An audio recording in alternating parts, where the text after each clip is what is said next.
calibrant ta paille et en faisant une belle préparation au vélage, je pense que tu peux gagner entre 2 et 4 litres de lait en plus au pic de lactation. Un broyeur calibreur à table de chargement, on est dans les 25 000 €. Et après, pour les plus gros, c'est des machines à 145 000.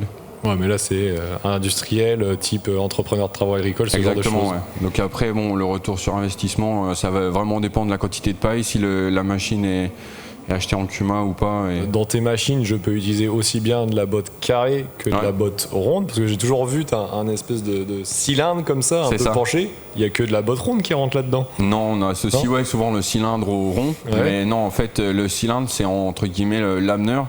Et en fait, on a un dispositif qui est hélicoïdal à l'intérieur du tambour. Donc le tambour en tournant va naturellement en fait pousser le produit contre le rotor. D'accord. Et moi, quand tu me parles de broyage de paille, j'ai l'impression qu'on se met à poste fixe, on fait un tas. Ouais. Est-ce que en fait, je peux aller pailler justement, mais en me déplaçant mes vaches? Ou alors c'est toujours à poste fixe et après, il faut que je le remette dans une autre pailleuse, etc. Non, après, tu pourras pas forcément, parce qu'aujourd'hui, si on est sur des caillebotis, on va pas.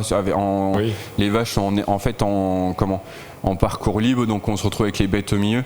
Non, en général, les broyeurs sont à poste fixe et on va faire une certaine quantité pour plusieurs semaines et après, les éleveurs reprennent la paille avec une petite balayeuse type Tuchel avec une brosse et on distribue la paille directement propre sur les logettes. Mais sinon, j'arrive à, on va dire, éjecter au loin si j'ai comment on appelle ça, une aire paillée ou pas? Non, alors là, pour parce que si c'est tout fin, voilà, c'est ça que je me pose.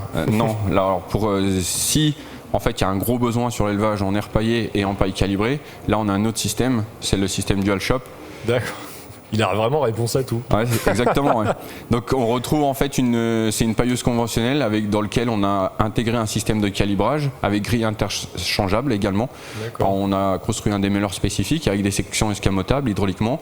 Et donc là, si je veux faire de la paille courte, je vais calibrer ma paille avec mes sections. Et si je veux de la paille longue pour mon aire paillée, je désactive mon système, je récupère de la paille longue qui se tient beaucoup mieux en air paillé. Okay. Donc et je suis capable de pailler, je suis capable de pailler à 22 mètres avec ma machine, mon air paillé, ou de faire ma paille broyée Bravo. calibrée.